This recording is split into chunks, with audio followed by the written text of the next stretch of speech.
Okay, welcome everybody. I hope you enjoyed morning tea. We're here now for the panel session. I hope you like the new venue. It's nice to change about a bit, isn't it? It keeps the energy going, I think. We're here to talk to our panel and to hear from our panel members. The topic is unearthing aspects of change. Now, the way that we're going to do this is that we've invited each of the panel members, who I'll introduce individually as we go through. We've invited them to prepare a 2 to 5 minute speech, if you like, talk, pitch, on aspects of change. Now, they've been invited to talk about anything they like on the topic of change relating to Landcare. I'll introduce these panelists one by one as we go, like I say, and ask them to speak on the topic. And we're going to start at this end of the table with Anika, and we're going to work our way down to Rick. And Les is going to finish off. Les hasn't prepared anything, so Les is like our master of change at the end, who's going to very, very cleverly kind of sum up what he's heard for his bit. I've got a small handful of preloaded questions that we got from some of the participants of the study tours yesterday about a few different topics of change. And then about halfway through, I'm going to open it up to all of you. I'll get you having a chat in your small groups about what you've heard, any feelings that you've had as you've been listening, and then I'll open it up for any sort of big Q&A from the floor. We're going to finish this session by 12:25, when we'll be then having a launch, a very exciting strategy, and then we'll be going to lunch at 12:30. So I hope that's all clear for you. So I'm going to start us off with Anika Molesworth, who is our keynote speaker tomorrow, and I'm very excited to hear you speak tomorrow, Anika. Anika is a farmer, researcher, and director of Farmers for Climate Action, and she splits her life between her family's arid outback sheep station in far western New South Wales, her PhD crop trials in Griffith, New South Wales, and lush green rice paddies in Southeast Asia, working as a researcher in international agricultural development. So many awards. I'm in absolute awe. She was awarded the 2015 Young Farmer of the Year, 2017 New South Wales finalist for the Young Australian of the Year, and the Green Globe Award for Young Sustainability Champion. I also note that she recently, which I am incredibly impressed and inspired by, made the 2019 Australian Financial Review of Women of Influence list. So you're one of the most influential, inspirational and visionary women in our country. So it's an absolute honour to have you here.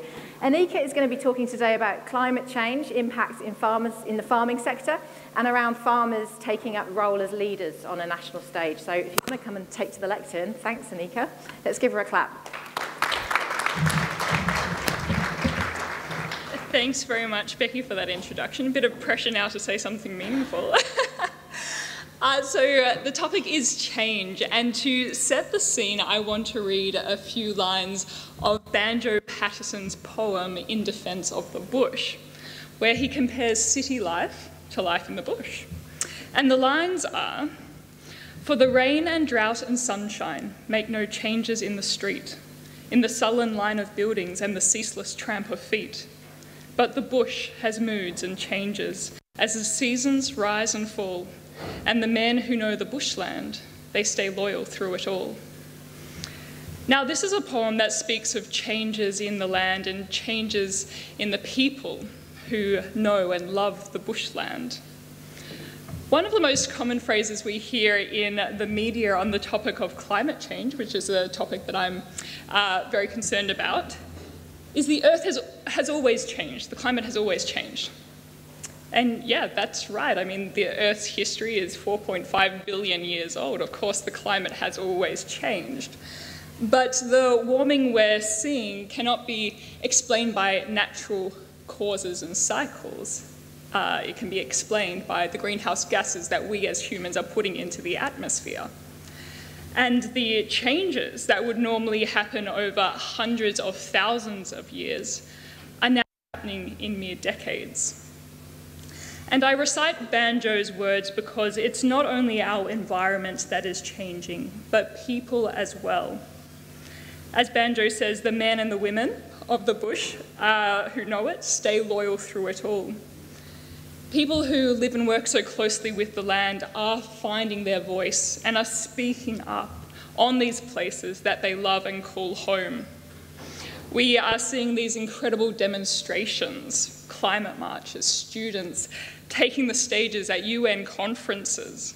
And at this conference, it's fantastic to see such an emphasis on art and culture being used in different ways to communicate that story from the land. The farming community, which I'm part of, is also finding its voice on climate change. And we are using our stories from the incredible Australian landscapes to engage people on what is going on and, more importantly, what can be done about it. I think most of us in this room are committed to the cause, or in Banjo's words, are loyal to the bush. So the challenge we face is, how do we engage other people outside of this room to be more effective, to be more impactful, so we can tackle the greatest challenges that we have ever faced, the challenge of climate change. Thank you.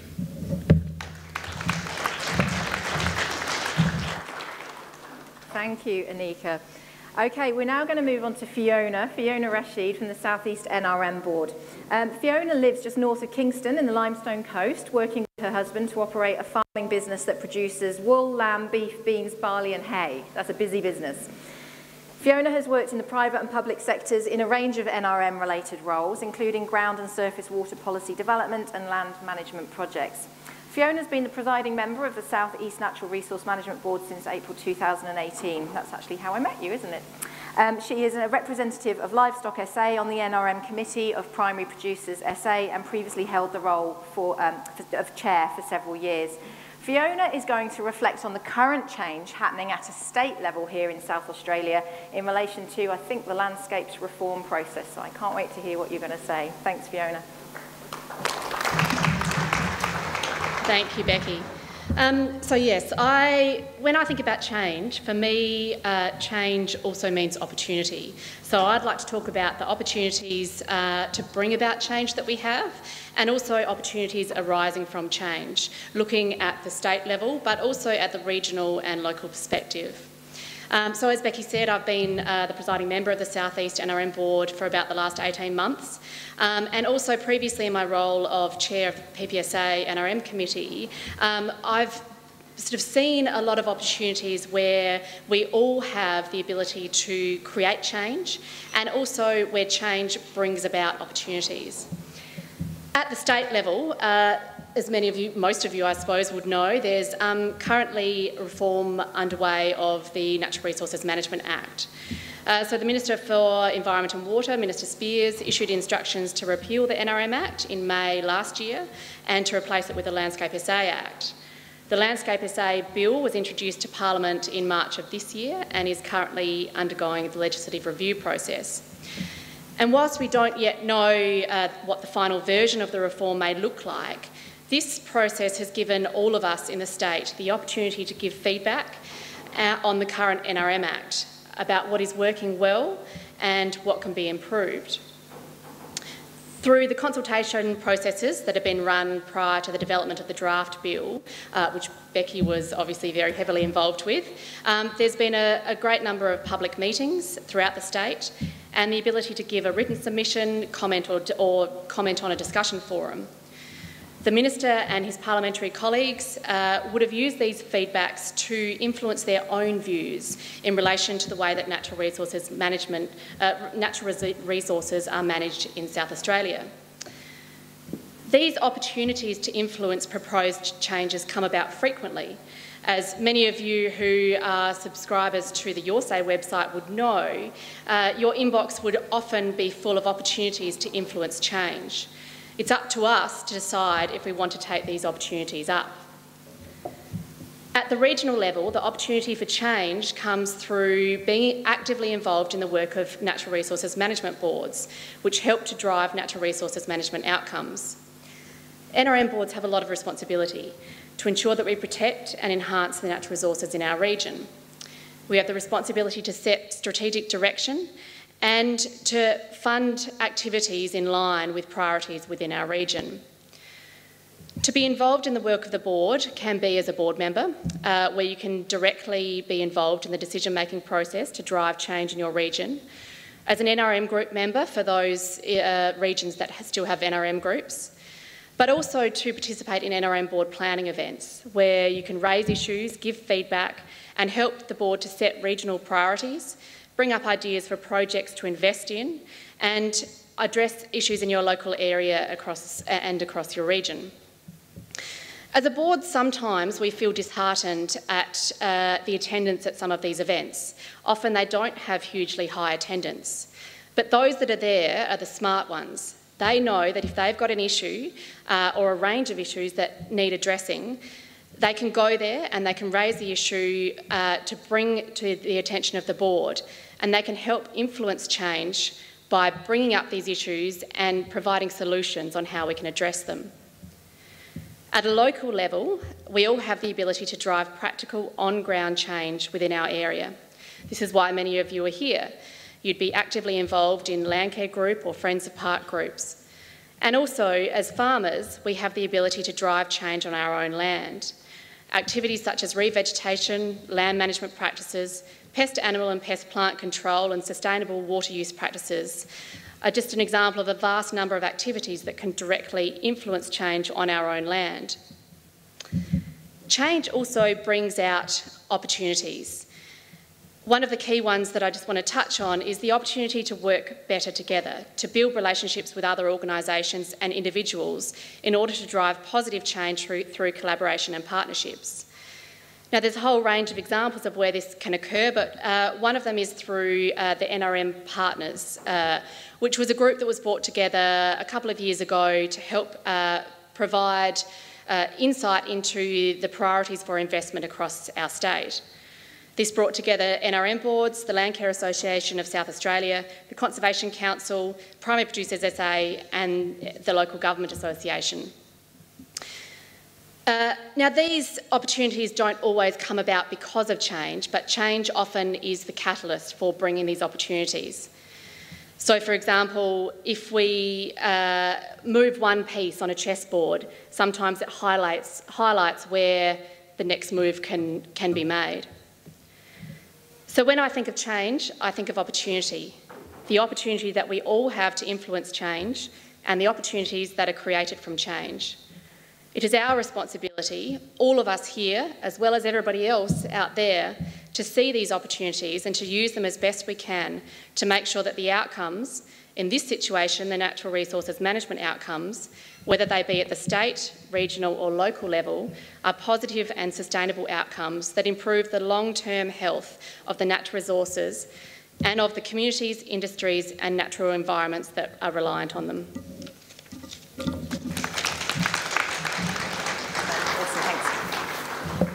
Thank you.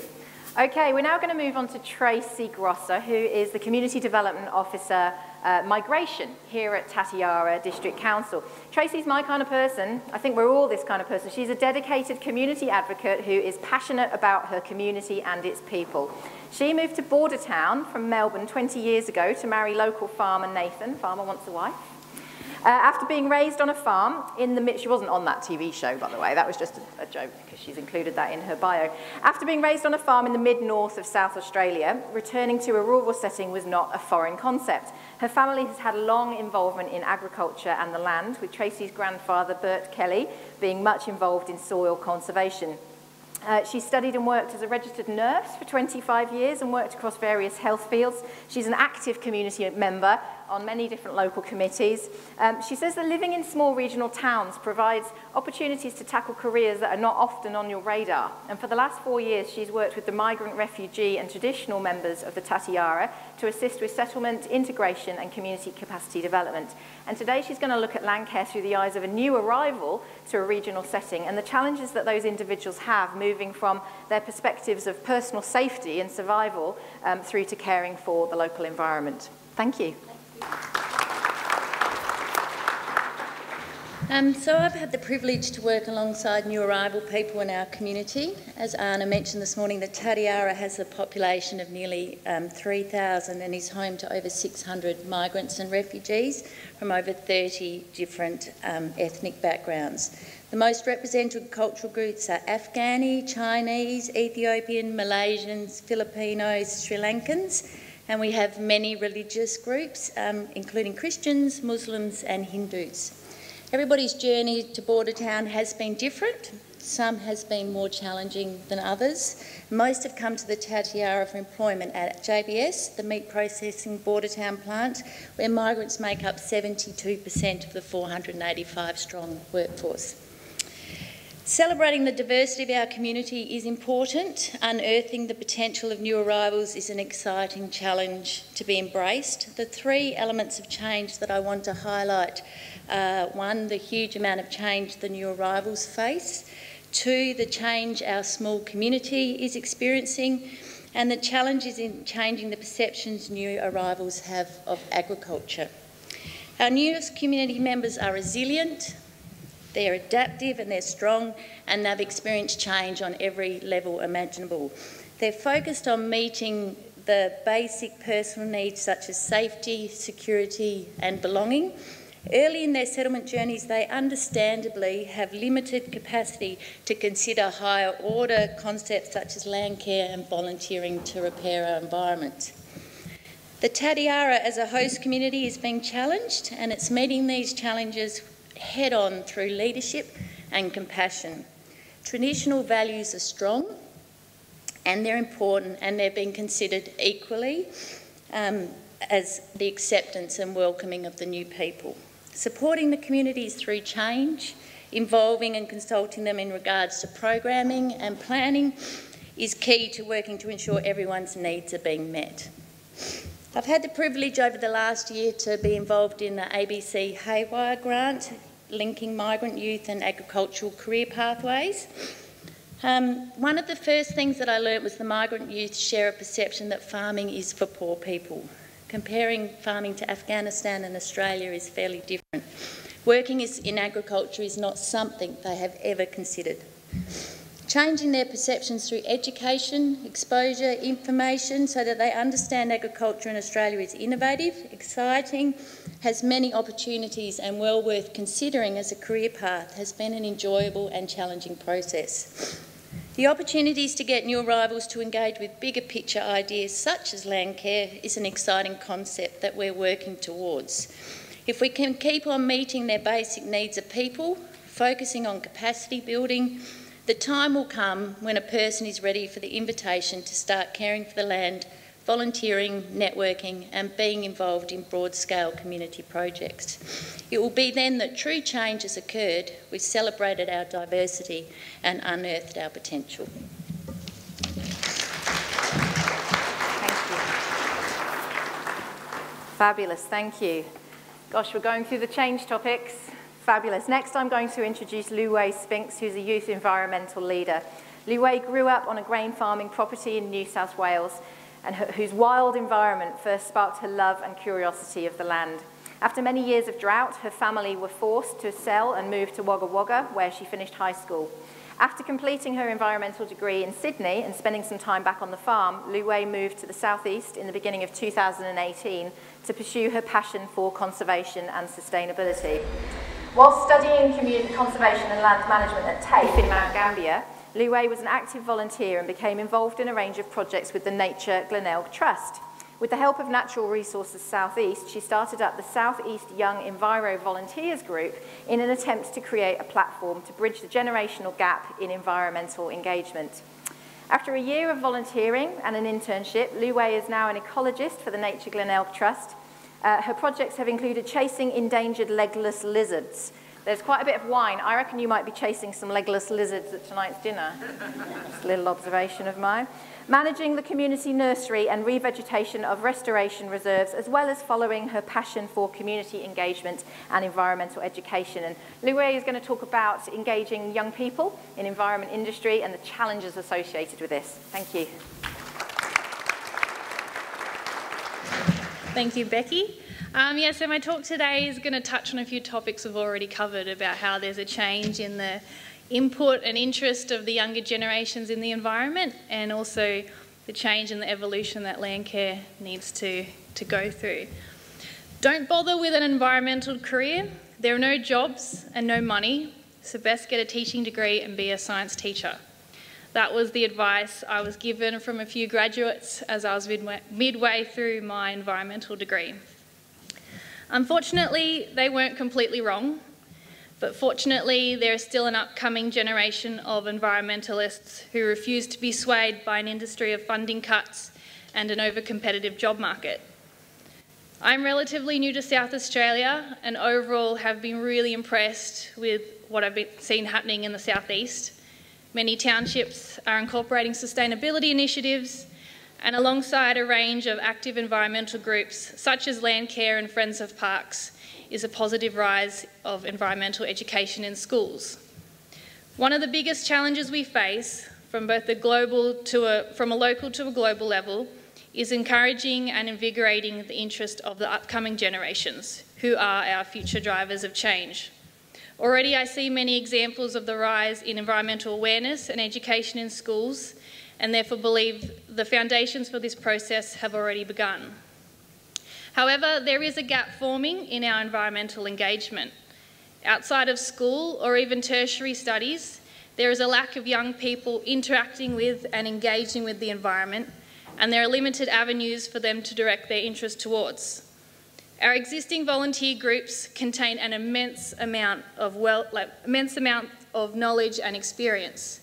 They are also largely made up of the working, semi-retired and retired population, and one of their challenges is attracting a regular flow of new and younger members to share and learn from this knowledge and carry on their legacy.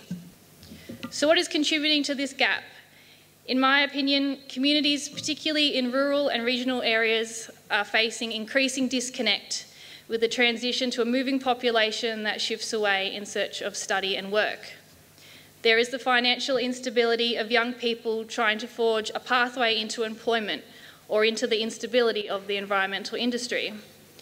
Loss of interest, experience, confidence and motivation are all factors creating barriers for school leavers and graduates to seek out these existing volunteer groups. And maybe the ways in which young people want to or are able to volunteer is different, and therefore we are lacking locally based platforms that cater for the interests of the upcoming generations. Dave New from Natural Resources South East and I started up the Young Enviro Volunteers group last year in an attempt to fill this gap, targeting 16 to 30-year-olds to encourage involvement in the environment. We had small wins, but perhaps without quite the right structure, and for me as someone also trying to find paid work and my feet in the industry, we struggled to maintain momentum.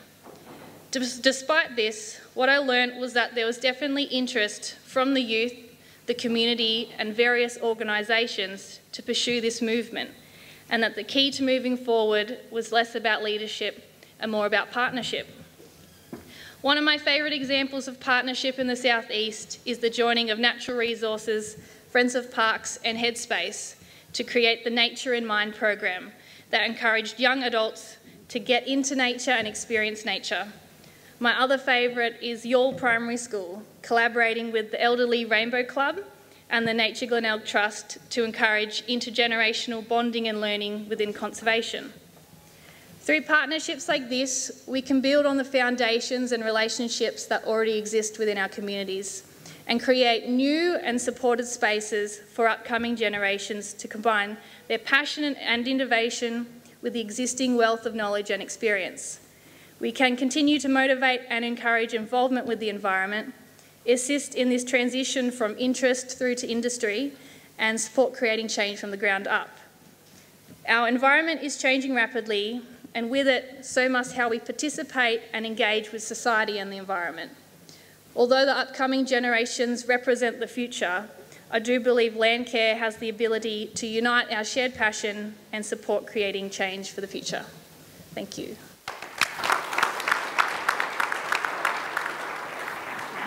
Thank you. Thank you very much. More food for thought. Next up, I'm going to reintroduce Jason. We've heard from Jason already this morning, so we all know who he is, but I'm going to share a couple more facts about him. Did you know that he's completed over 120 research and consulting projects? I love that you've counted them, Jason, including Landcare, water reforms, greening, urban infrastructure and climate adaptation. He's a farmer, consultant, researcher on NRM, climate adaptation and water governance. He's also got extensive experience in the evaluation of biodiversity conservation initiatives and more and more and more. And I swear he's got a beard in the conference brochure, hasn't he?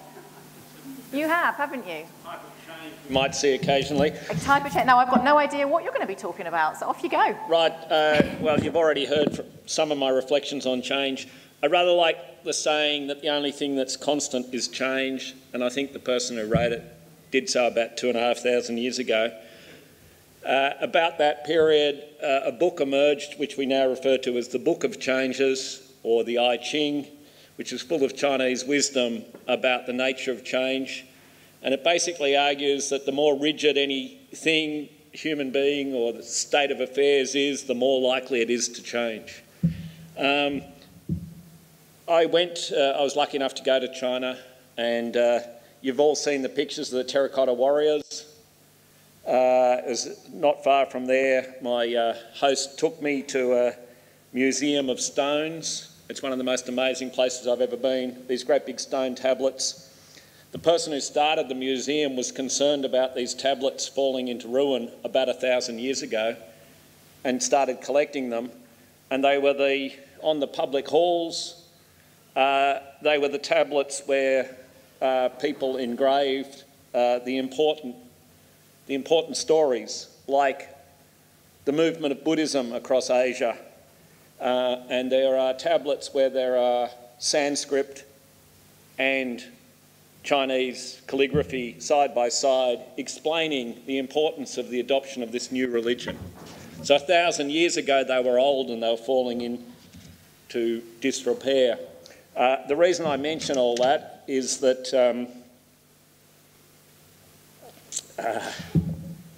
we have to think very carefully about what we're losing. Thank you.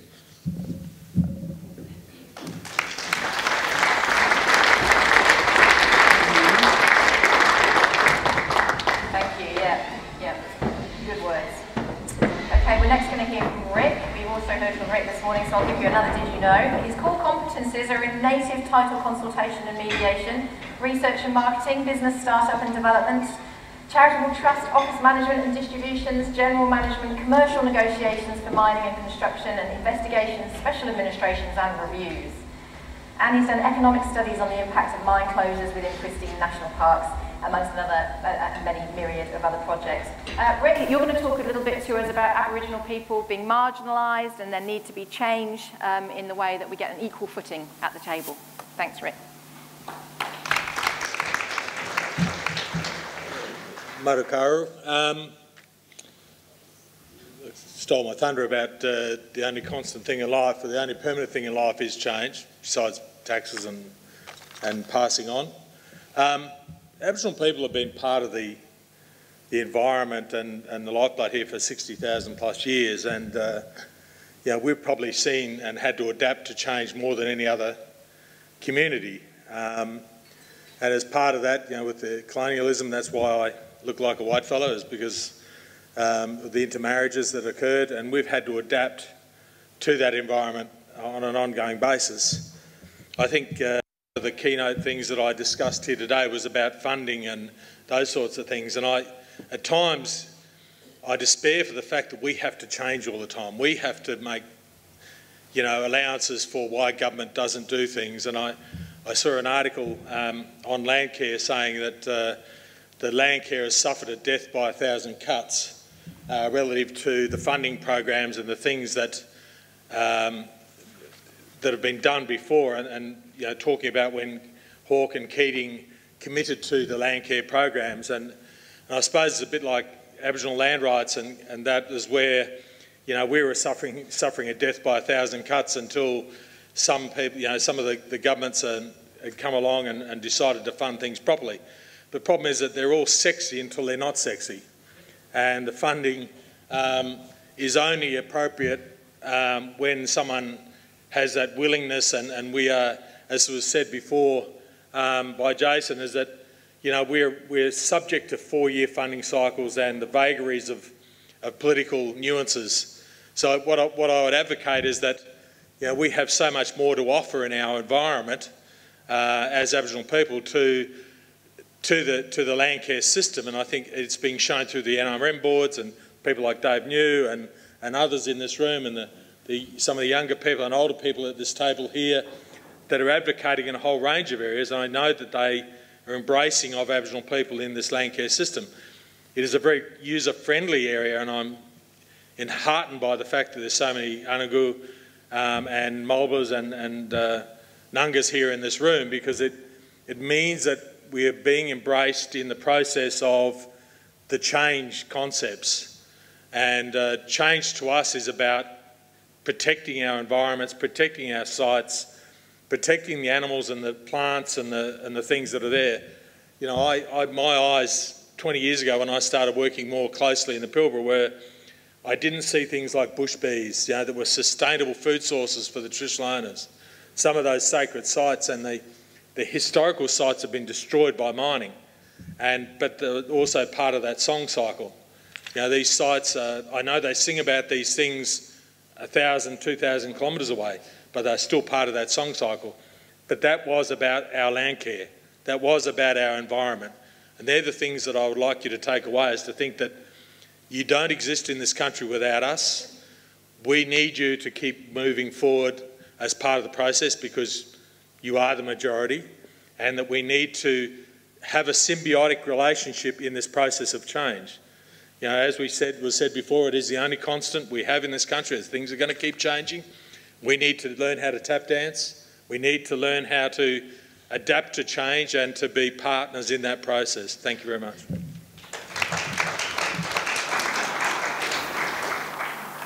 Thank you, Rick. And just for the record, I can tap dance.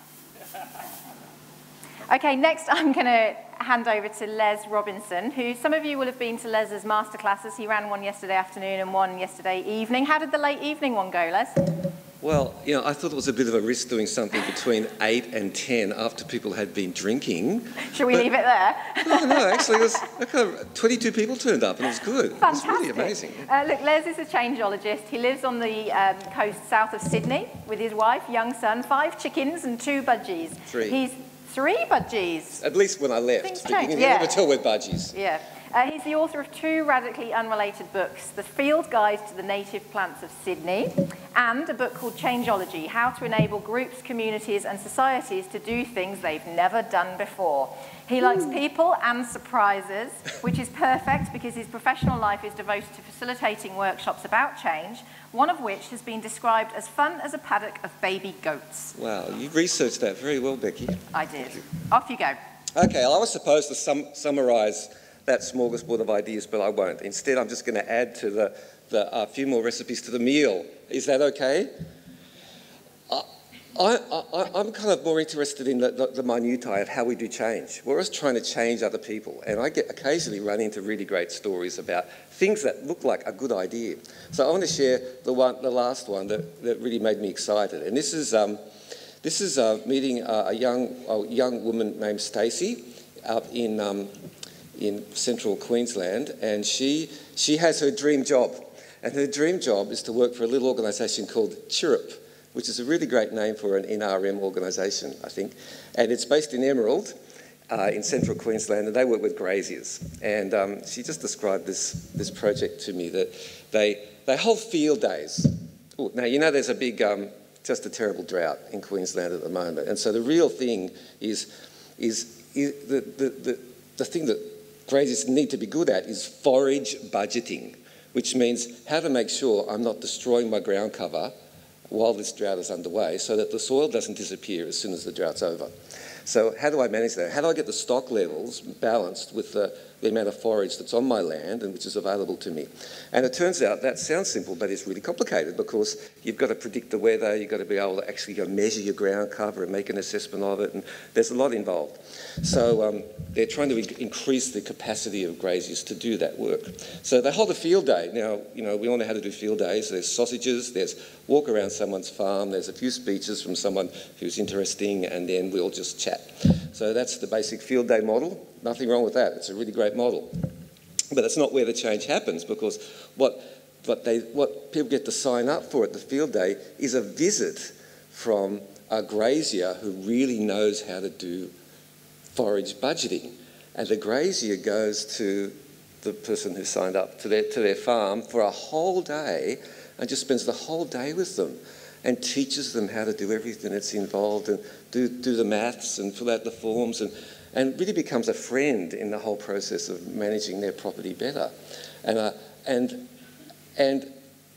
she said, this is where the change happens. People have made multi-$1,000 decisions about running their properties based upon what happens on that day.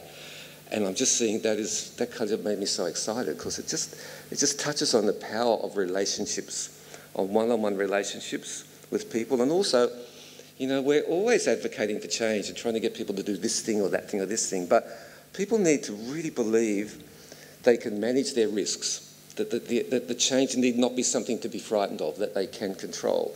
And that means they need to know exactly precisely what they have to do. And it's only in that very fine-grained moment of people sharing and working together on a problem that they can have an I can do that moment, a moment where they go, that's what I do, and that's how I do this complicated little thing that until now has been a mystery. And change comes out of the trusting relationship and those little simple I can do that moments. Those are the things that I've gradually learned over time. That there's so many books being written about change and the psychology of change, but it's those simple little human moments that really do make it possible. A lot of my work is with Landcare, focusing upon how we revitalise groups and how we get new blood into groups. And I have gradually begun to understand that I think the answer might be a surprisingly simple one, and that is it's to do with food and drink and just being together. And we often, you know, we have this really kind of not necessarily healthy Calvinist thing about it's the work's got to be done, the work's important, it's urgent, and put all of our effort on the work, and we tend to neglect the social side a little bit. And yet the power of Landcare is it connects people so that we can reconnect the landscape. And if it doesn't work as a social thing, it doesn't work at all. So there was a story, now I think it was Kerry who told me this story. Kerry, where are you, Kerry? Told me a story about, you know, you started a group of, it began as a Landcare group, and it's mainly involving rural women now in a relatively remote area. And it's become a real social gathering thing. They meet after the school drop-off, they have coffee, and more people are joining, and then now they're starting to go to the pub. So it's you know, we used to have churches that did these kinds of things, which create a community for us. But Landcare has the ability to do that, and when it does that, it's really powerful. And food, you know, food is this thing that just connects and joins people. Yeah, in a little workshop that we had yesterday, somebody said, snags and sake. I went, snags and sake. I just can't get over it. It's just, I'm telling everyone about snags and sake now. It's this thing that, as soon as I hear snags and sake, I'm thinking, oh, you have my full attention. That's interesting, I'm going to tell other people about it. I might even go along to it. But if you said, working bee, no, that's not really doing it for me. So, and not only that, but when I'm there, I'm having snags and sake, I feel personally rewarded and respected and cared for and looked after and having a fun old time as well. And getting to meet people. And so, you know, more focus on food. I've just got a couple of little examples here. Barker Creek Landcare's Big Brew and Bake Off. Macquarie Marsh's Landcare Group's Master Chef Cook-Off. Nearama District Landcare's Fine Feast of Forage Food. And not to mention Bass Coast Landcare's Bunny Boiler Challenge, the annual social event of the year on Bass Island. So that's, sometimes it is this really human thing, just about, you know, rewarding ourselves and feeling good together and making it safe, not making it pushed out of our comfort zones and doing hard work, but caring for ourselves at the same time, and also caring for the people we think we're out there changing. You know, they're not doing the wrong thing. They're doing what's right for them based upon the circumstances they're in. How can we assist them to, you know, have the properties they would love to have? How can we make it easy and safe for them to make those changes? And once again, human relationships and creating I can do that moments where people can see exactly what they need to do and feel safe to do it. So that's my little talk. I thought I'd offer that as a few Perfect. Thank you. Grassroots observations. Thank you very much. Come and take the seat. I'll swap ends with you. Les, you touched on a couple of things there that resonated with me particularly. I talk about society being a triangle, the traditional form of society, with a triangle of, it used to be religion on one corner, politics on the other, and community on the other. And these days, religion is falling by the wayside. Politics, barely anyone wants a bar of, which actually leaves the final, the other end of the triangle of community, which is where Landcare fits perfectly. And so people are looking for that something to attach to these days. And again, that sense of belonging, which I think comes with the food and the drink thing. You know, sense of belonging is a fundamental thing of people being part of that community. And if you can make people feel that, and you have the side product almost is the good work that you do, I think you're winning. Thank you, everybody. What I'm going to do now is I'm going to just open up a question for the panel. The panel have got 4 microphones in front of you that you can just grab. First one to grab the microphone gets to answer.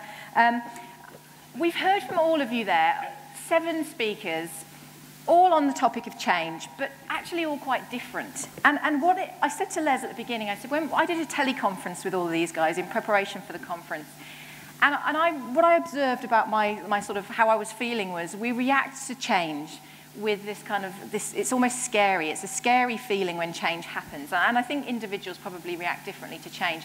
But I remember sort of hearing each of you speak about the things you were going to talk about, and I thought, crikey, there is a lot of change going on in the world at the moment.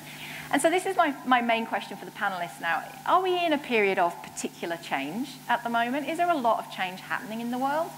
Are we at a point of uneasy feeling of not quite sure where we're going? First to the microphone, go. Is it on? Let's test it.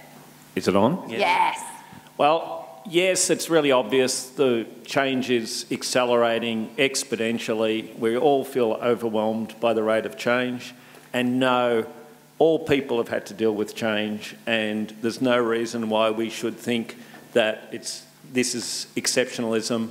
You imagine, just think of whatever your favourite period is in history, whatever your favourite century is in history, and look at the kind of changes that occurred somewhere in the world for some people, and they all felt overwhelmed by it.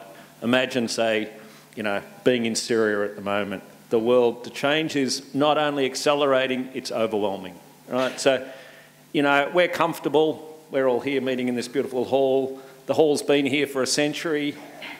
We've had stable government relatively, you know. I'm not sure we need to complain about rates of change. Is a full email box, you know, is that the kind of change? That's a nice privilege to have, isn't it? So perhaps it's perspectives of change as opposed to aspects. If you take a deep time perspective, it's a bit like the talk about climate change. Of course things change and they change dramatically, but, you know, the evidence is we've had 7,000 to 10,000 years of stable climate that has been enabled the birth of stable agriculture, stable civilisations, etc. We are putting that at risk. Perhaps that's imperative to act boldly and make change, which I think is completely different to feeling like you're a victim of change. So, you know, we're all grown up, we've all got resources. Be bold, make change, rather than feel like a victim of change. Fantastic. Les, you're holding a microphone. Is this working? Yep. Yep, okay. You know, I think we are well into a period of the most rapid adaptation that's ever occurred. And everything is just up for grabs all the time, and everything's just changing really quickly. And, you know, when I grew up, it was like, as I learnt about the world, I had to learn about the world as it was. As my son grows up, there is no world as it was. Just everything is just tipping point, tipping point, tipping point. Every week it's new tipping points. There's going to be nothing but tipping points. So he's going to live in this world where change is just completely, you know, normal, and it's about how you ride it. It's about riding the surfboard of change. It's about you think we are moving faster, we are changing faster and more rapidly? We're getting better at it too, you know. I just think that, you know, millennials and the younger groups now, they're just like, you know, they're famously changing their jobs every 12 months and, you know, not expecting to own much staff and, you know, never imagined, you know, don't even learn to drive, some of them, and they're just really just up for change continuously in a way that was just not normal for us. So I think we're already adapting. I think the younger generations, they're already really adapting to this world where it's just how am I surfing the change and being ready to grab every opportunity that appears to me and not think that things will ever be stable. Oh, okay. Thank you, Les. Anika? Yeah, I just wanted to add in there, I think it's important to note the capacity to change, because if we look at species, animal and plant species, that actually can't change quick enough for the rate and the scale of the changes we're seeing in our climate and environment. And also I do a bit of work internationally with farmers in Southeast Asia, which are some of the world's poorest farmers. and they have very limited adaptive capacity to change. So when they are hit by a flood, you know, a family member becomes ill, a insect outbreak in their crop, they are already on the tightrope, and you know they tumble further into hardship, and it's very difficult to actually come back out of that and actually move with the scale and the rate of change which is occurring across our world. I just have to say this, even though it's not my turn, but alone, we're all really victimised by change. It's very hard to cope alone, but if change brings us together, you know, if landholders who've never worked together before form clusters and work collectively on things, then, you know, I think that is the only way that we adapt, by becoming a more social species, which is what the great, you know, the glory of being a human being is our social capacity. So forming new forms of social organisation and gathering together in different ways is really exciting.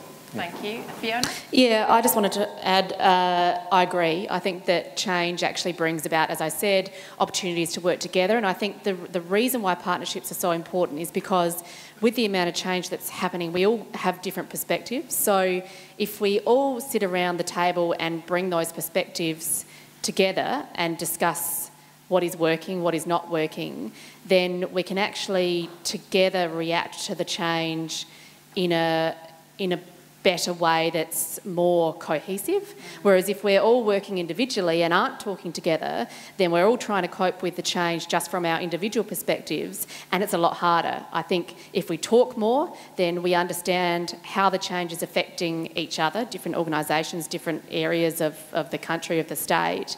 And so then we've got a better understanding of how we can cope with that change. So perhaps we are at that point in time, we are even more critical than we've ever been before to work collaboratively, to work in partnership, to connect. Yeah, I think so. And as I said, I mean, I think that collaboration and that partnership, I touched on one example at a state level, but it happens right across, you know, at a regional level, a local level, even individual farmers. If we're talking to each other as neighbours, then we can understand what's happening, you know, in our local area, and then better adapt, whether that's to, you know, a weed infestation or pest animals, you know, deer running out of control, you know, in the southeast they're spreading. Yep. We can understand the rate of that change if we talk to each other, rather than individually thinking, okay, well, there's a lot of deer on my place, but not really understanding how, to what extent the issue spreads across the region. Yeah, okay, thank you. I've got some specific questions here that we collected from some of you who went on the study tours yesterday. We gave the opportunity to jot down some questions to get ahead of the queue for when we come to Q&A.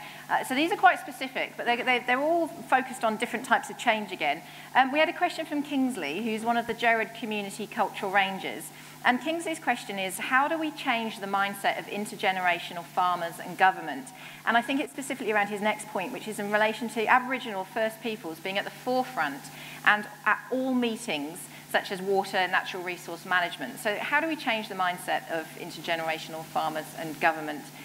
Rick, do you have any thoughts on that, putting you on the spot? I'll start with you, Rick. With difficulty. But, you know, never say never. I think we just need to keep driving the bus. I think we talked about the strength of partnerships. I could snap this microphone in half. If you tape all of the microphones together, I can't snap all four at the same time. I use that as an illustrative point of the fact is that individually and on our own, almost impossible to create or to have change unless you can embarrass someone to the point where they just go and make change because it shuts you up or gives them the answers that they need.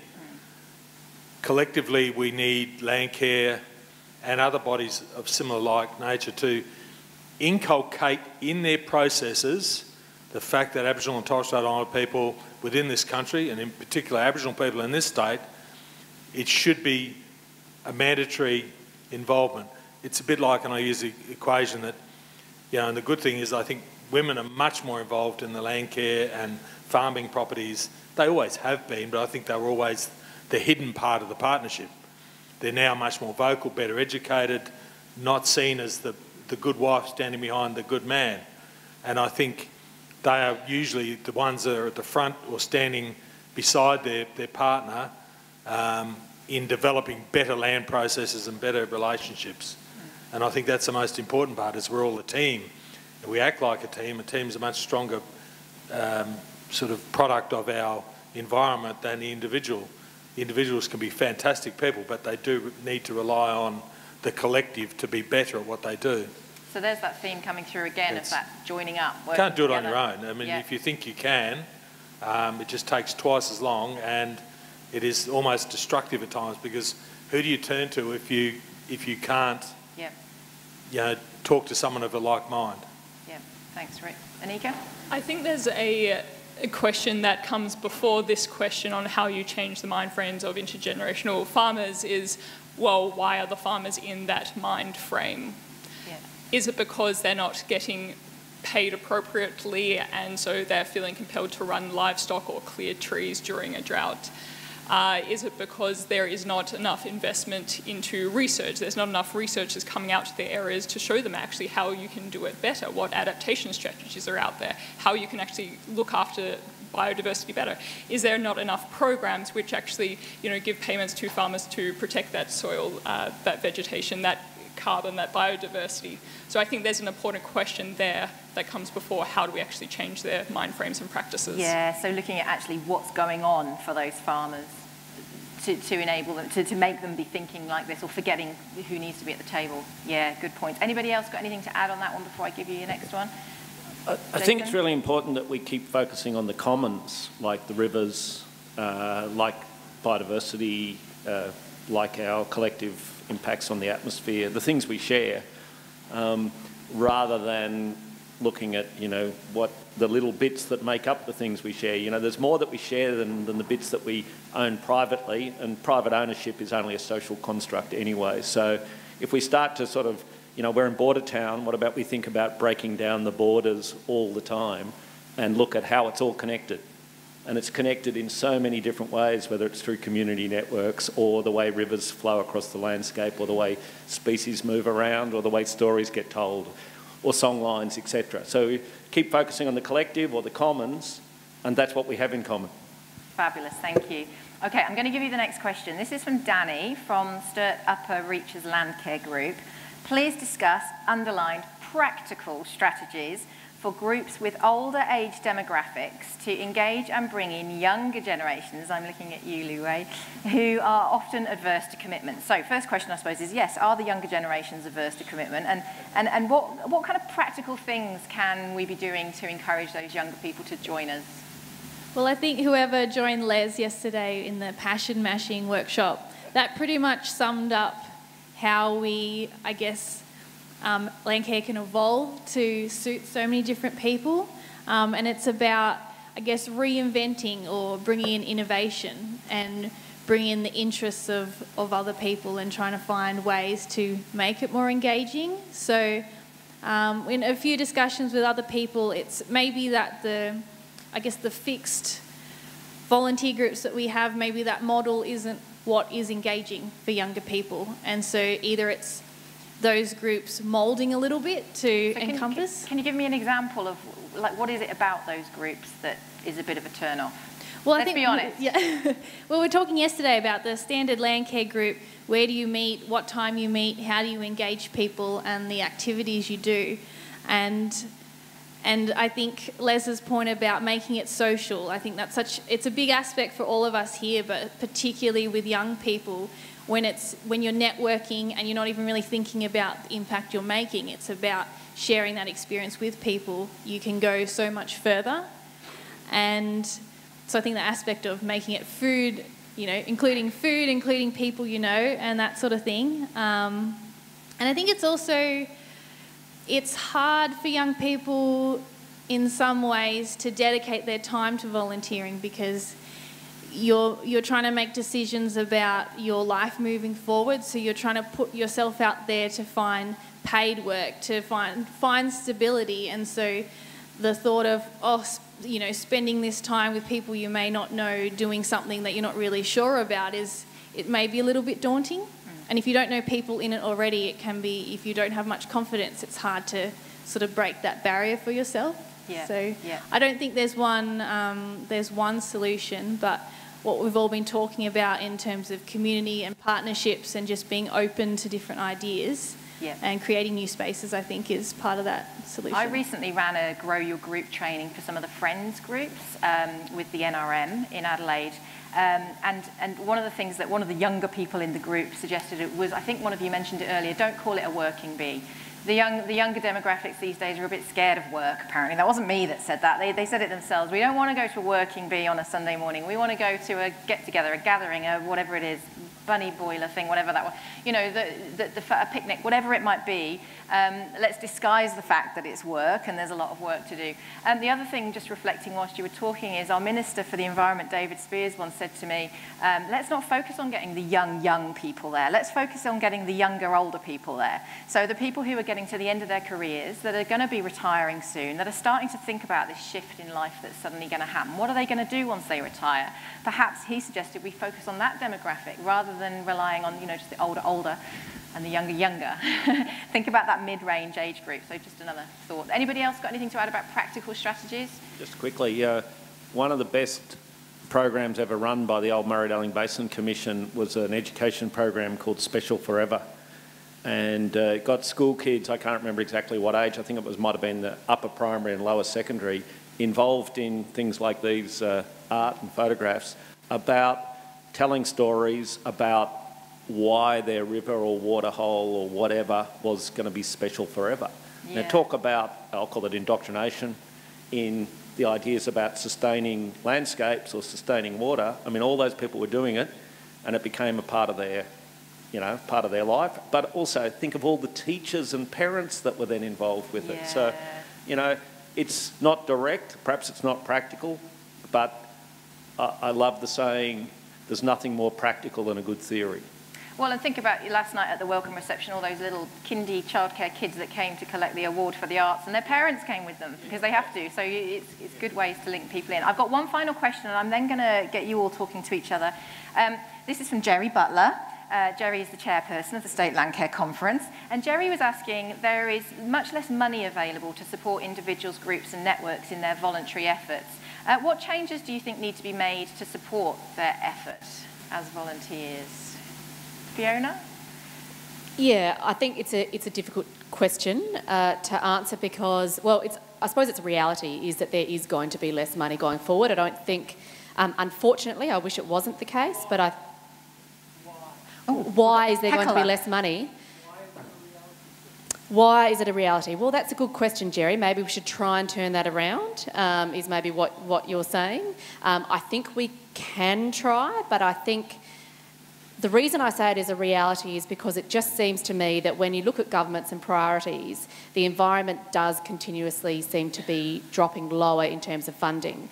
That's not to say that so if you look at the state, South Australian state government, it seems like other departments as well, some of them are dropping in funding, but it seems also like the task that we have to tackle is getting bigger with less money. So if you take weeds, for example, I hear a lot about the amount of weeds there are in our region and how they're spreading, and that's true, despite the amount of funds that we're throwing at those weeds.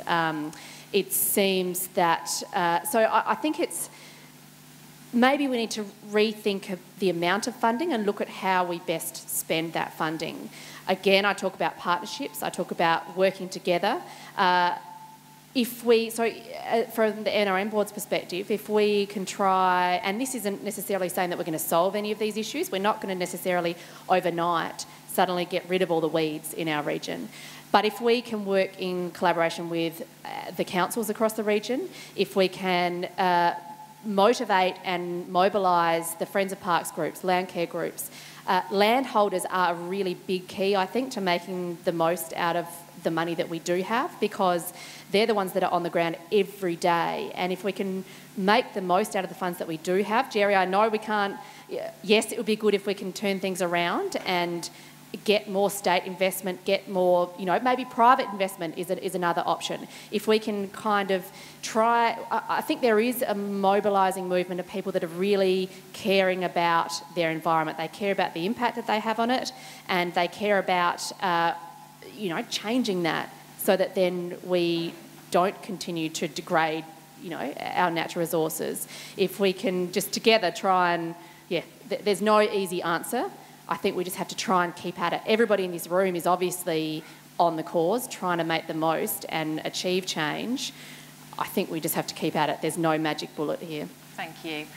Very quickly, go for it. Whenever we talk about a shortage of public money for anything, we're actually talking about a question of priorities. So the issue here isn't that there's a shortage of money. There's the percentage of the GDP taken in taxes is roughly the same as it's always been. It's how it gets allocated. So it's a question of whether you get more submarines, more primary schools, more Landcare, etc. So it's like before. If everybody speaks up and says it's important, politicians will listen and it'll be reflected in budgets. Brilliant, thank you. Okay, I am now going to go to the floor for questions, but before we do, I just want you to take 2 minutes to turn to the people next to you on your table and have a bit of a chat about what you've heard, any big moments that you went, aha, yeah, that's it. What I'd like you also to do on your tables, you've got some sticky notes and some pens. I would like you to just write any thoughts you've got. I'd like everybody on each table to write at least one thing for me, and we'll stick them up somewhere in the conference. And these are your thoughts, just reactions to change, something you've heard, something that worries you, whatever it might be to do with what we've just been talking about. Take 2 minutes to talk to each other and just do that for me, and then I'll come to the floor for questions. Thank you.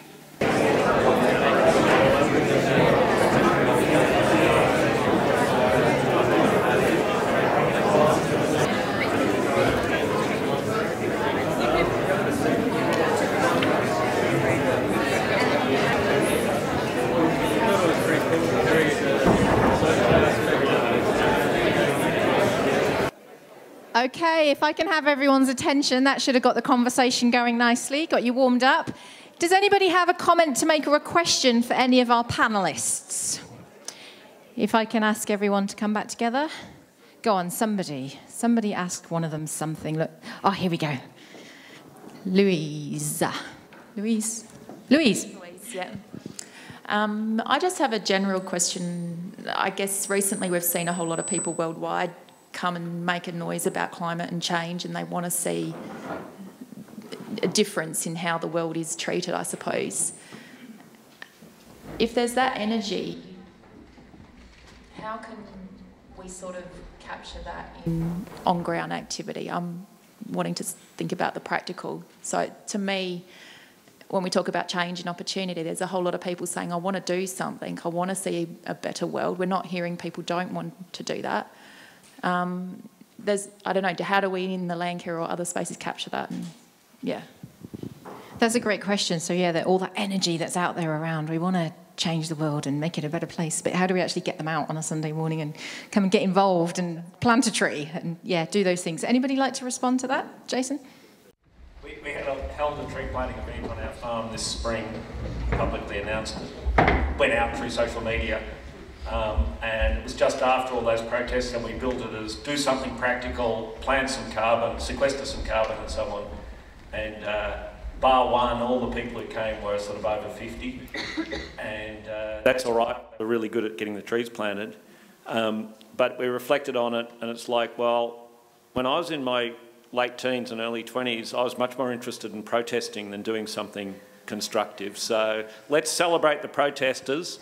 They'll move through that phase and then they'll work out. It's like being a perpetual teenager. You can't just keep complaining about how those other people are stuffing up the world. You've got to turn around and say, what responsibility do I take to make it happen for myself? So hopefully out of a big protest movement we'll get a whole lot of constructive change coming. But some people have to protest because what are referred to as the elites, used to be called the ruling class, they've stopped listening. They're retreating into gated communities because they believe there's not enough resources and wealth to go round and look after the Commonwealth. And until we reverse that fundamental thing, and that will only be reversed by massive protest movements, there might be revolutions, that's what we've got to look forward to. That's more change. Maybe there'll be violent suppression of those revolutions as well. We better be careful of that. And it worries me about all the securitisation that's going on, press freedom, etc., etc. Be mindful, you might be interested in looking after the environment, but if we don't look after democracy. Whoa. Anika?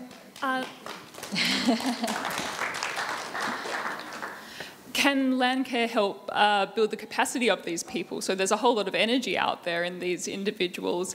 Can your Landcare group actually give them skills in communicating with the media? How do you write a letter to the editor? How do you increase your visibility? Can you get a scientist to come along and give a presentation to your Landcare group and maybe give the presentation to the people who are listening, so you can actually go out and give your presentation yourself, so actually giving them tangible skills they can walk out the door with.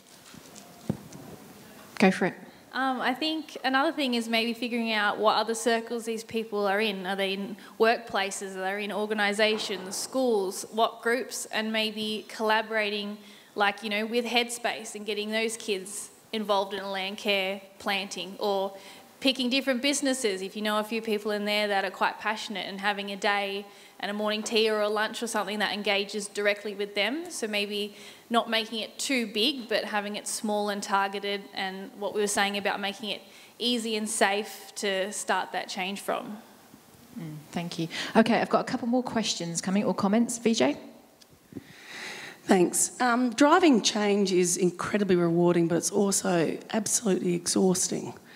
And, that conversation around funding was a classic example of that. And it does feel like you're screaming from a soundproof booth at times, and you can feel that way for years.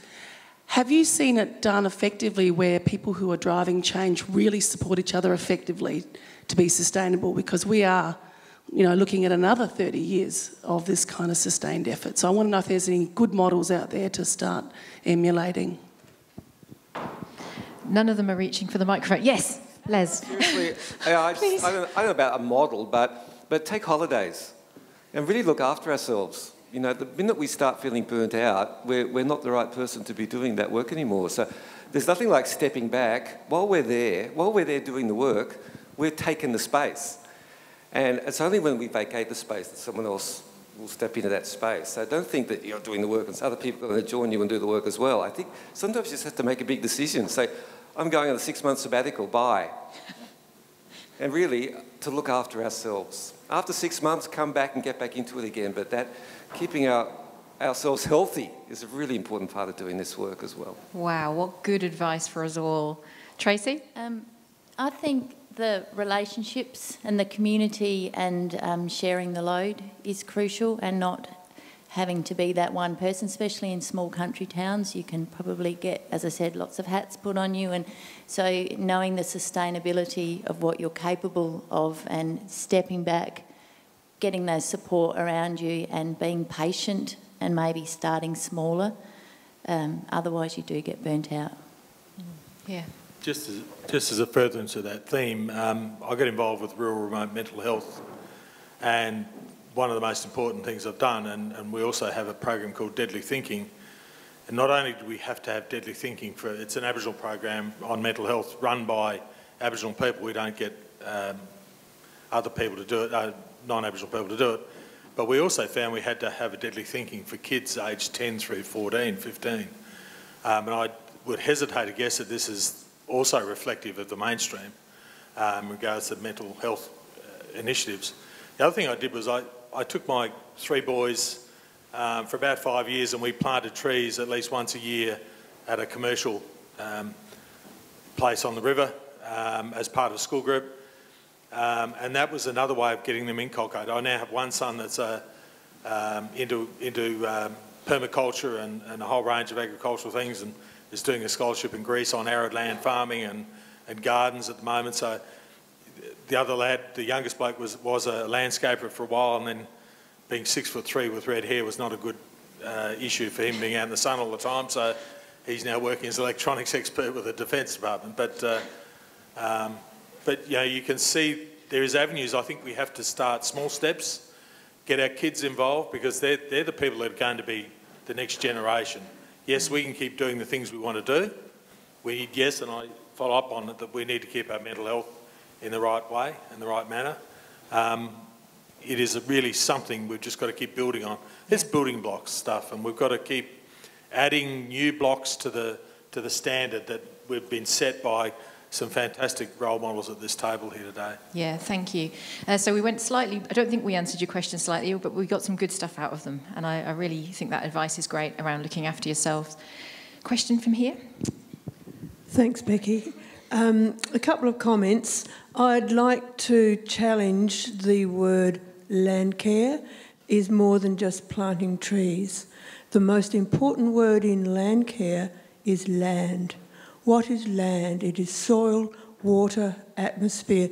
It is everything. It is more than just planting trees, and not every community in every situation across Australia can plant a tree because of climatic conditions, because of lack of rainfall, etc., etc. So I'd like to see us thinking of land in Landcare as being much broader than just the glib, let's plant a tree. On the positive side, what I'm really quite excited about, and is a real change in our education system, right from primary school, kindergartens, is the introduction of nature play. What a great way to introduce our children to nature at a very, very young age. When I was a scout leader, I used to take the kids out doing macroinvertebrate surveying. We used to go and play in the creeks. It was great fun. But we also learnt that a whole heap of insects and animals lived in those creeks as well. So it's making it fun. That's how you'll get people involved. Thank you. Yeah, make it fun. Any responses there? Yep, Fiona? No, I only just to back up the nature play. I think we'd all know that there's so many benefits to kids getting out there and just getting dirty and playing with sticks. I've been involved at Kingston in setting up natural resources management, actually, before I was involved as the presiding member. They helped support planting a native Indigenous garden, species garden at the kindy, and then also around at the school as well, sort of done some work in developing a nature play garden. One of the things, though, when we were first looking at opening up some of these spaces for the kids to play in, because before then they were either lawns or, you know, your traditional coloured playground.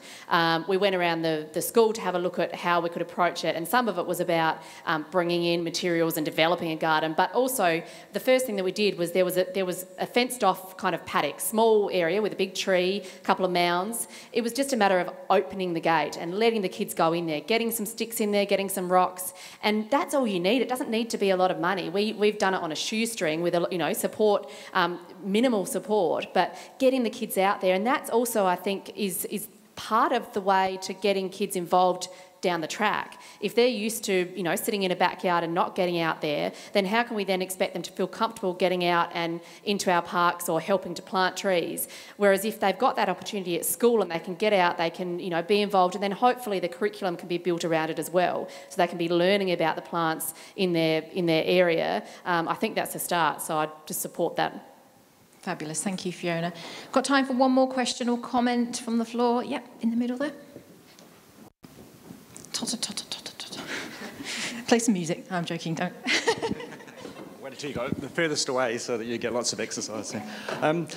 Just tapping into the last one. So we're with the Friends of Blair National Park, and we tapped into an idea from the Stirred Upper Reaches Landcare group of bush buddies, and I'd really, it's been, and it's aimed at that upper primary, and we're thinking now sort of to push into the early teens would be a good idea too. But we reckon around Blair National Park there's probably about 10,000 kids within a few kilometres of that park if you count up all the schools and the kids in them, and yet we don't get 10,000 kids to our Bush Buddies events. We get tremendous speakers and support from tremendous people to do it because they love that opportunity to come and connect with the kids. So, and I feel like, and I've said something about this yesterday at the workshop, that I always feel like when I'm out in nature, the people who aren't out in nature are really missing out. It's almost like at a religious level of feeling that you have to be in it to appreciate it. And once you're in it, and so we just need to get the kids out there.